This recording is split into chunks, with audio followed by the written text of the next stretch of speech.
Hi, welcome to another episode of When the Scriptures Become Real. Again, a podcast where we learn, where we study, where we grow, where we try to become the best versions of ourselves that we can as we serve the Lord. Today, I was praying and just thinking about some things, and I wanted to do just kind of a quick thought for the day, and it was kind of based off of, when I was a student at the Memphis School of Preaching. Before chapel ended every day, we sung a song, and it was called "I Know the Lord Will Make a Way." And when I thought about that song today, and I kind of thought about some of the things that I was praying about, I found myself worrying a lot. I found myself kind of getting off track in a lot of ways mentally. But then I kind of remembered we did that every single day. And we sang the song, "I Know the Lord Will Make a Way." And I kind of want to just think on that just really quick today. But the song goes like this: I know the Lord will make a way. I know the Lord will make a way for me. If I walk in heaven's light, shun the wrong and do the right, I know the Lord will make a way for me.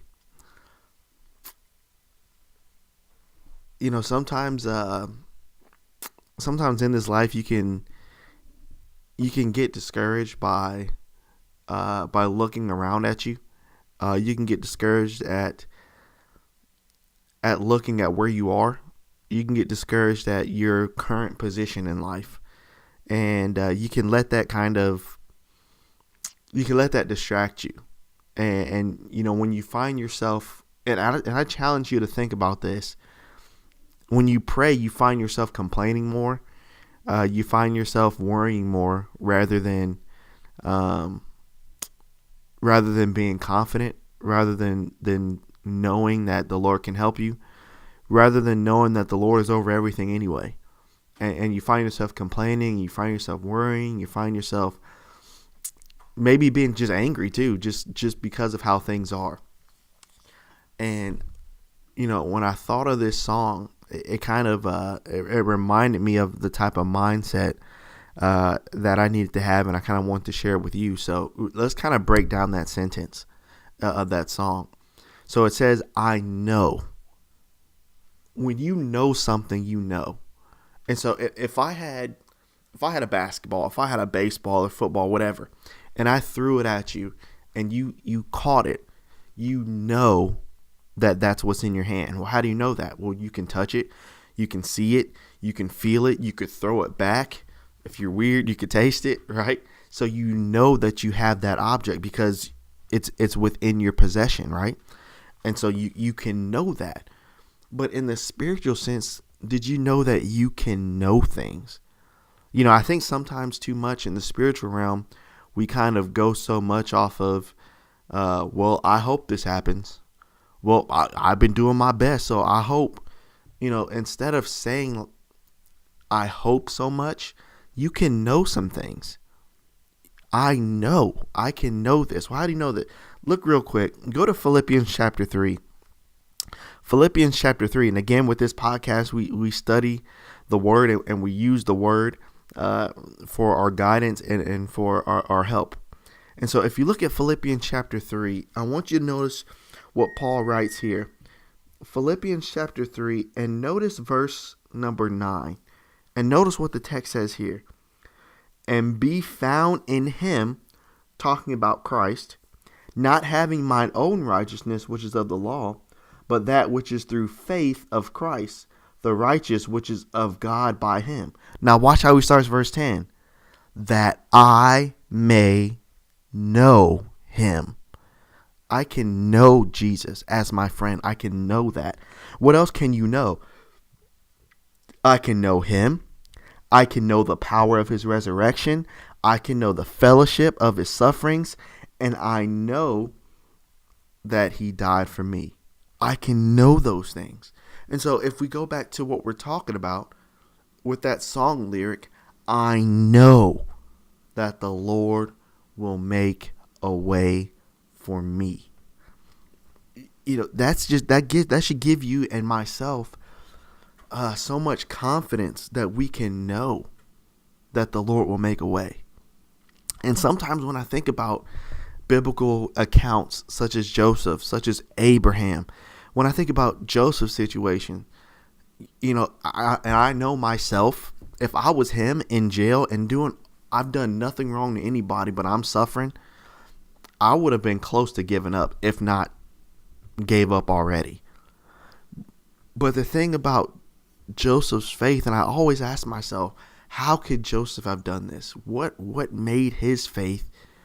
What can I take from his faith to transfer to mine? Like, what can I do? And when I thought about it, I thought about that song, I Know. And so Joseph understood every single thing can be against me in life. Every person can be against me in life. But I know that the Lord will be with me. I know that. I can know it. And you think the same thing about Abraham, right? The Lord promised him a son. He had to wait for 25 years. How many of you could have done that? How many of you would have, and I'm talking to myself too, how many of us would have questioned God and his decisions? Lord, you said. Lord, it's not happening. Lord, you promised. And we complain and complain and complain and complain. And then we may go and do what Abraham did and just, all right, Lord, forget this. I'm going to go and do my own thing, and I'm going to go have a son by my terms. Abram knew that the Lord was going to help him because he made a covenant promise. Think about your situation right now, The Lord can help you no matter where you find yourself at. Sometimes I think we kind of have the look at everybody else syndrome. And I've fallen into that syndrome since I was a kid. You remember, in kindergarten or whatever, when you'd have the Valentine's Day parties, you could have all this, and you have snacks and the teacher hands things out. I would always be the kid who would, I'd count everything. And, if they're handing out jelly beans for the day, I count 1, 2, 3, 4, 5. Then I look at somebody else's, they got 1, 2, 3, 4, 5, 6. Whoa, wait a second. He got 6. I only got 5. I want another one like him. Instead of being satisfied with the 5 that I got. And I find myself doing that as I grow older as well.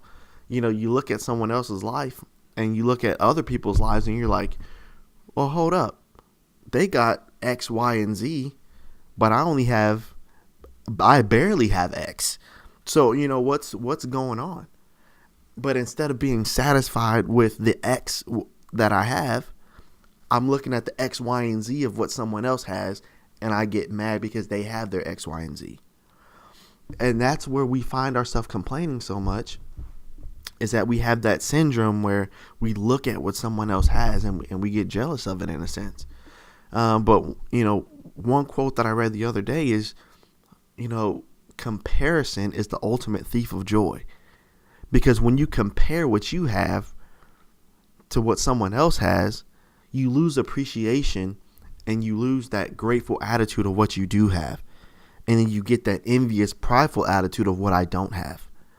And I think, the Lord can't really bless you if you don't really appreciate what you do have. And that's one lesson that I've had to learn, and so let's not get caught up in that. If you're there, it could lead to a dark place, because you're constantly worrying and complaining about what you don't have. But, what we're talking about is, I know, despite the circumstance, despite what I don't have, I know the Lord will make a way. I can know that. Yeah, you look at your bank account and it's low. I know the Lord will make a way. You look at your job situation. It's not ideal, but the Lord will make a way.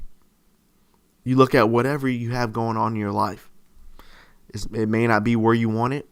I know the Lord will make a way. For me. You see how personal that song got? I know the Lord will make a way for me. For me. You turn up and you look at other people sometimes, just like we talked about, and you forget the Lord's blessing for you. For you, right? The Lord has a way for Jordan. The Lord has a way for Jordan Anthony Pugh. He has a way. He will make it.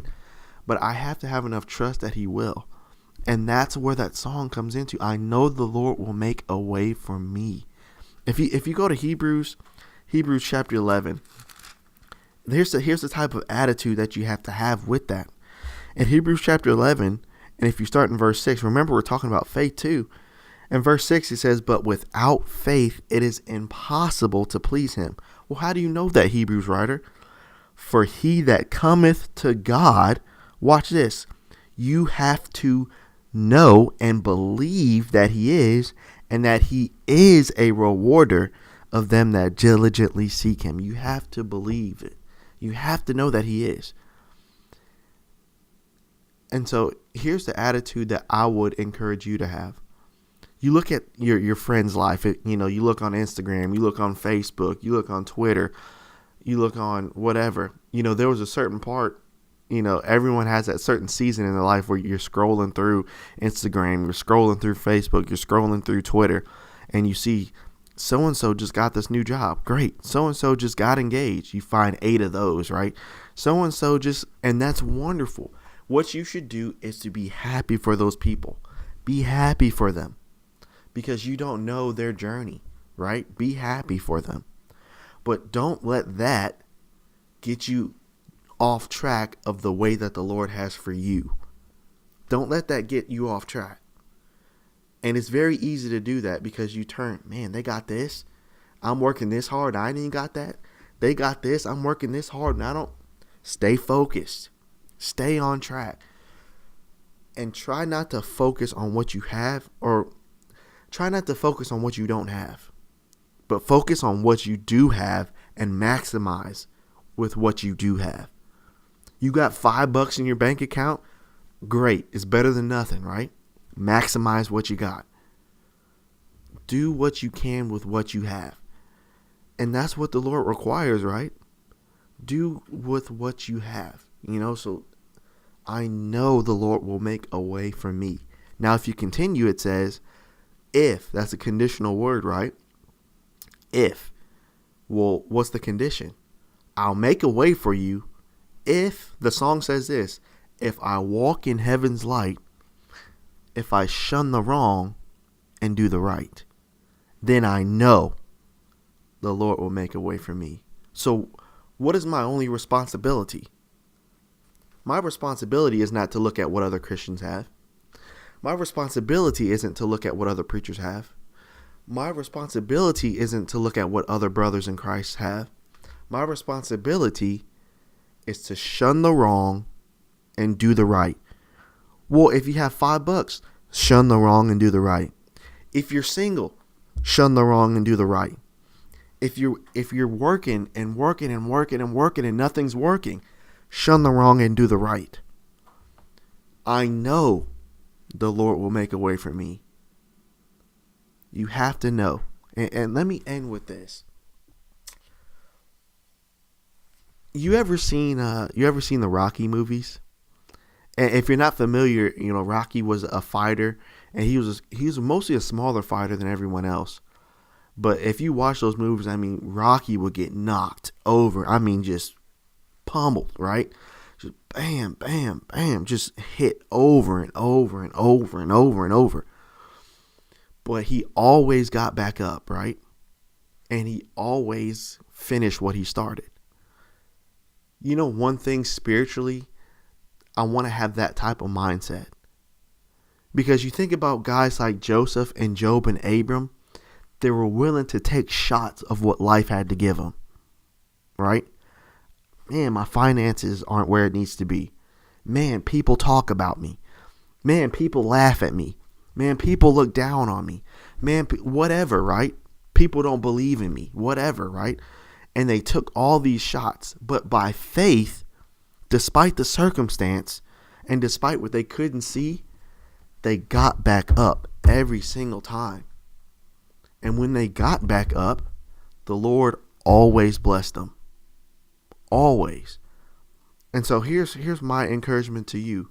That moment where you feel like you want to give up, you want to quit, you've worked so hard and you question why you work so hard. You don't want to be the guy, or you don't want to be the girl that the day you give up is the day that blessing was going to come.